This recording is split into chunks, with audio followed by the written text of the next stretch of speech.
Sempre na história do povo de Deus ou dos reavivamentos, no Antigo Testamento, na história da igreja, foram movimentos marcados por um retorno às Escrituras.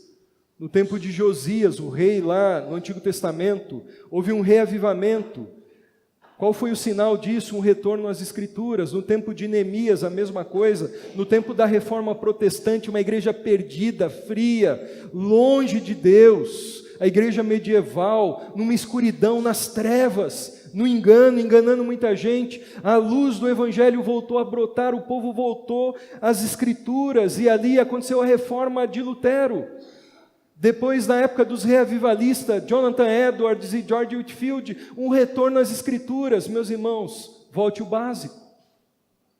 Se você quiser reavivamento, você precisa retornar às Escrituras.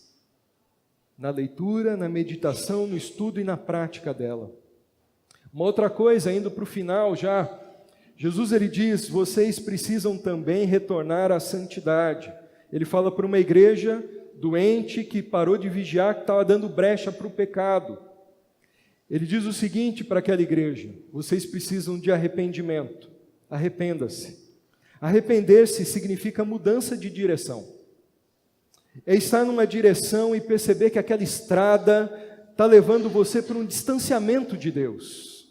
Está levando você para a destruição da sua vida cristã, espiritual, e você precisa então mudar a rota. Você precisa mudar para a direção da vida, da santidade. É isso que Jesus diz. Vocês precisam virar, mudar a rota. Confessar o pecado, a apatia espiritual, dar meia volta. Mudar de vida. Arrependimento implica deixar os pecados. Jesus diz, se vocês querem revitalização da vida cristã, vocês precisam abrir mão daquilo que está matando a vida cristã de vocês, que é permitir o pecado passivamente na vida de vocês. Vocês precisam do caminho da santidade. Santidade é separação do pecado. Isso todo dia. Certa vez um garotinho, ele prendeu a mão num vaso valiosíssimo da sua mãe. A mãe daquele menininho tinha um vaso desses caríssimos, de porcelana, não sei da onde, e enfiou a mão no vaso e não conseguia mais tirar a mão. Aí a mãe ficou preocupada, tentou fazer de tudo para que a mão do filho saísse do vaso, começou a jogar shampoo, jogou óleo, jogou espuma, e nada fazia com que a mão do menino saísse do vaso. Então a mãe falou assim, eu vou pegar um martelo, e veio com o martelo para quebrar o vaso. Falou assim, afinal de contas a mão do meu filho é mais importante do que esse vaso. E quando ela levantou o martelo para quebrar o vaso, o menino falou assim, mãe, espera aí um pouquinho. Se eu soltar a moeda que está na minha mão aqui, será que a minha mão sai? Ele agarrou firme naquela moedinha e não abria a mão. E a mão não saía do vaso. A mãe quase quebrou aquilo que era valiosíssimo. E às vezes a gente está assim com Deus. Deus está dizendo, abre mão desse pecado. E a gente está que nem esse menininho, como se fosse uma moeda muito valiosa. A gente não quer abrir, a gente está gostando daquilo. Jesus diz, abre mão disso. Eu tenho uma vida melhor para você. Isso vai matar a sua vida espiritual, sua vida cristã. Não espere eu quebrar a sua vida para você abrir mão disso.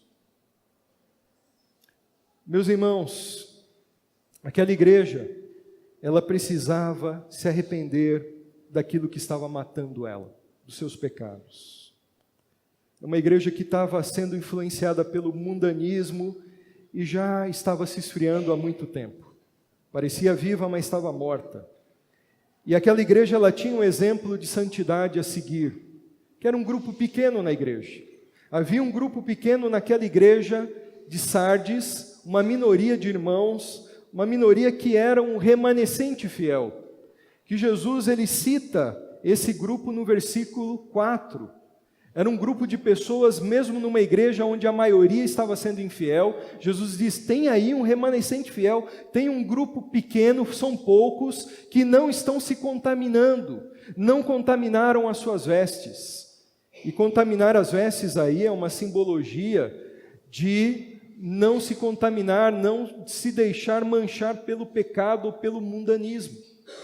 Eram pessoas que estavam deixando de pecar como todo mundo pecava.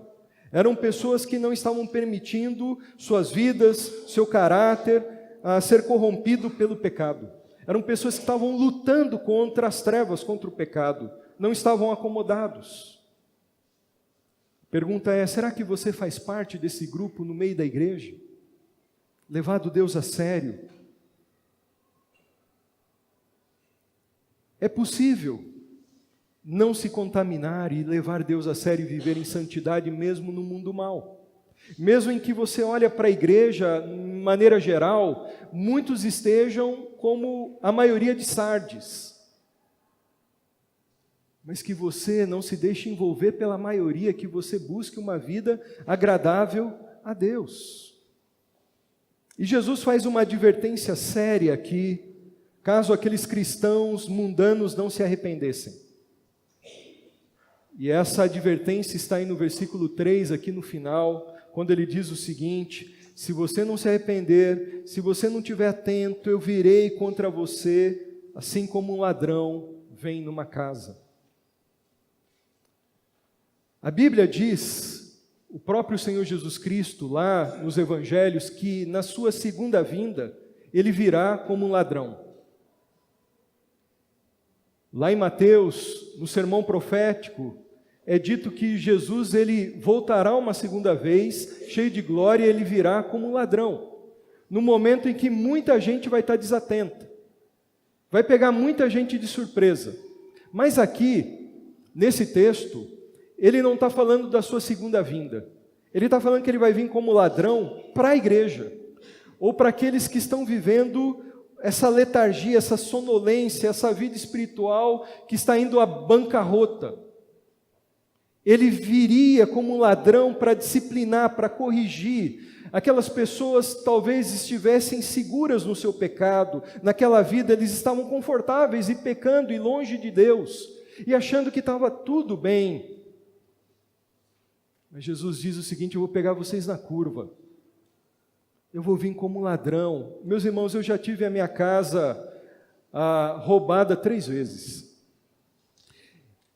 E é uma sensação horrível. As 3 vezes eu estava na igreja e quando cheguei, as portas arrombadas e os pertences foram levados.